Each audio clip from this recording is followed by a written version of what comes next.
All right, joining us now, Libertarian candidate James Carr for Congress, 7th Congressional District.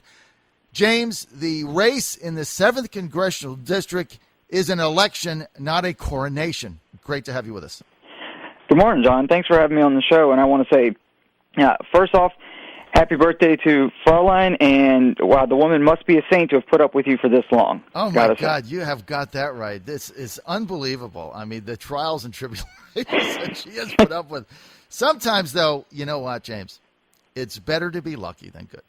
I agree, and I have a woman at home that I can only ponder daily how she's continuing to put up with me and letting me do this when we have I've got a 4-year-old boy and twin 2-year-old girls upstairs right now that she's having to get ready for school on her own. So, the twins, yes. Well, and not only that, but you're outnumbered 3-2. Oh, we learned zone defense, and it's not near as effective.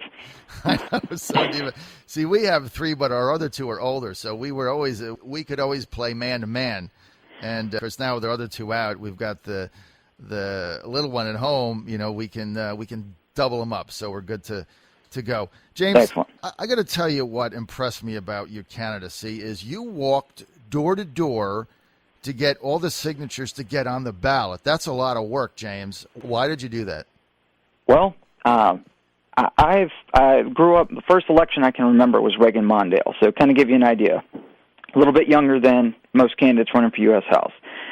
And my dad shared with me this idea that politics was an amazing thing in America where anyone had the chance to make a difference. But most importantly, everyone has an actual voice in our leadership, and we should become informed. So the whole idea of the commercials on TV, he said that this is the noise, but what they're trying to do is get you to go become informed. Well, over the past decades, it's happened, you could say arguably Reagan was the first one that started to sensationalize the process. But over the decades, you have seen our entire political process devolve into mudslinging. People don't put anything of substance out. They spend millions of dollars slandering the other person, and we've accepted it as voters. And I said, I cannot let my kids grow up thinking that this is what American politics is supposed to be. And both my parents, my dad made it out of high school. My mom never did. She actually worked as a housekeeper as we were growing up. He cleaned carpets. But they said, if you try your hardest, there's no limit to what you can actually accomplish. But if you sit on the bench, you're not going to get anything done. So I decided this was the time I needed to go ahead and do this. We're also seeing this upswell of support for the libertarian ideal. As a matter of fact, you find a lot of Republicans trying to use this because they see the groundswell, so they're trying to latch on to an ideal that definitely conflicts with theirs, but they want to get those voters. They want to take that libertarian, that true individual liberty group, and attach it to their platform. So, I said, no, well, we're going to present a true alternative in the 7th District, and I started out, first day you can legally start collecting signatures is January 2nd of the year of the election. Tends to be a little bit cold, and most people look at you like you're insane when you're standing outside of Lowe's with a little table trying to get them to sign.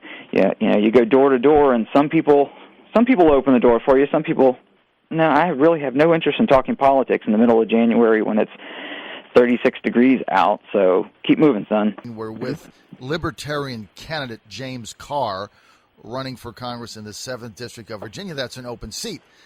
James, let me just ask you this. Dave Brat pulled off one of the biggest upsets in political history, as you know, knocking off Eric Cantor in June. A lot of Dave's ideas were thought to be conservative, Tea Party type, libertarian.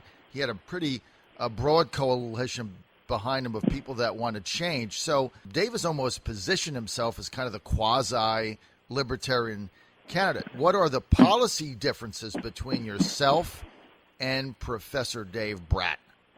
Well, there are a number of them. We can focus on the social issues, or you can talk about the economics differences, where I'm truly a free market supporter, and I actually support the free market in all aspects of that, not just the sales end, but the labor market and the marketplace of ideals. Dave does not. I support the individual's rights to make decisions related to their own life. Dave, outright on his site, says he wants to bring his specific view of religion back to the legislative process. So if you just divide those two right there, there's such a clear difference. Now, he was touting himself, or actually I guess unfairly, the media started labeling him as a libertarian choice because his campaign manager through the primary, young man, fairly libertarian. But of course then the primaries come and gone.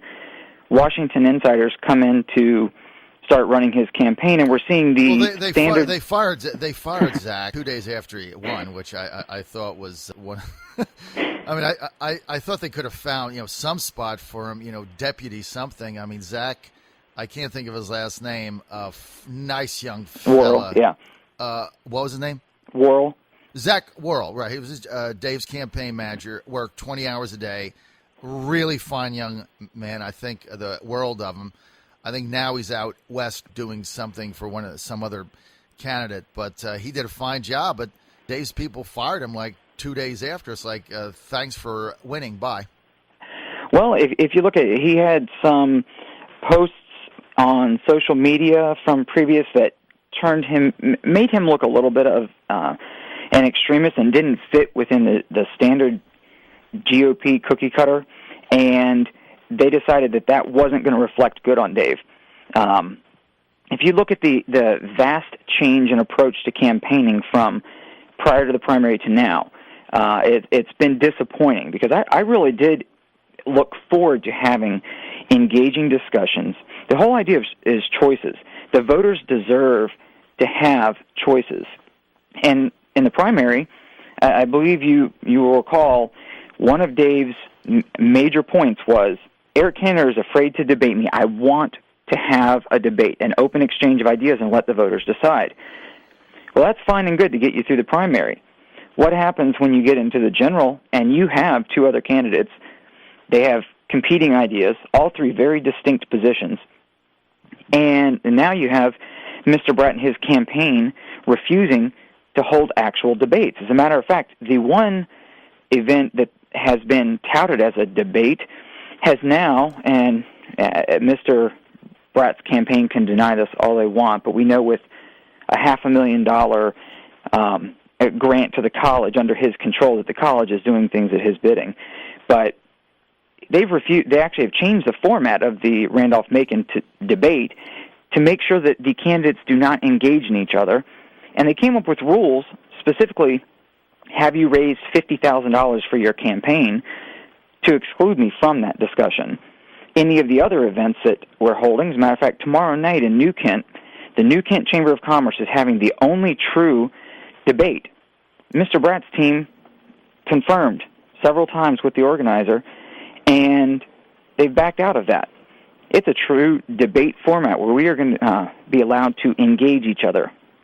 And they said that they have tried several times to make sure he knows what is going on. He is included in all of the emails that I see coming up updating us on the event. So it's now on Dave to show up tomorrow night and prove that he stands behind the open exchange of ideas and allowing the voters to make a well-informed decision. Well, look, it's an open seat, and it's one thing for a long-term incumbent not to want to debate when they have a tremendous lead, but I think Dave owes it to the constituents of the 7th District to engage in real debates. That was part of his campaign pledge when he was running against Eric, and so I think he ought to man up and be able to really follow through on competing with the Democratic nominee, also from Randolph-Macon College, Professor Jack Trammell, and then Professor Dave Brat from Randolph-Macon College. Okay, James, we want to hold a debate. I've already gotten the approval from Trammell. If we hold one, will you be willing to accept pending getting the dates worked out right now? Well, I don't know. Going on debating it, yes, absolutely. Okay, I like that. Straight answer, right? Straight up. Yes. Absolutely. All right, James, I want to get to the war, and this isn't a military effort. We're at war. We're dropping bombs. Now we're sending Apache helicopters in to protect Baghdad. The airport in Baghdad, I just had our analyst on from the Middle East. He said a week to 10 days, Baghdad is gone. What do you think we ought to do? We shouldn't have been there to begin with. We're sitting here engaged in a war that has not been appropriately approved by the representatives of the people, and people are wondering why this is going poorly, why our view in the international field is so poor. People see the United States as the country that's going to come in and enforce their views on everyone else if they don't like how you're dealing with them, or if you don't have some monetary control over them. So what's happening over in the Middle East is not a surprise. We continue to refuse to learn from the lessons of the past. We've done this over and over again. We arm this group to go and take out a group that says they're threatening us, and so we spend billions and billions of dollars overseas. And then we annihilate a country and we build them back up, and we leave a lot of weapons there. And the group that we armed previously comes in and says, "Hey, guess what? We don't like you anymore either. We're going to take over this area." This is an area that's been at war since before we were a country. We don't understand how to fix it. We refuse to learn that. We have the arrogance of thinking that we can go in. We have an easy button. We're the U.S. We have enough power. We have the easy button. We're going to fix this. We can't. We need to stop engaging in these things. We need to come back and start building positive relationships. You don't see anybody bombing Switzerland, do you? One of the premier ideas of the Founding Fathers were that we need to promote positive relationships with other countries and free trade and not get entangled in these foreign domestic disputes. All right, so we're almost out of time, James. Very quickly, so you would be in favor of sending troops or just getting out? No, I'm in favor of us backing away. Okay, getting out. James, if people want more information, where do they go? Well, my website is jamescarrforcongress.org, or they can find me on Facebook and Twitter, James Carr 2014. Thanks, man. I gotta go. Thanks for having me. Thanks, James.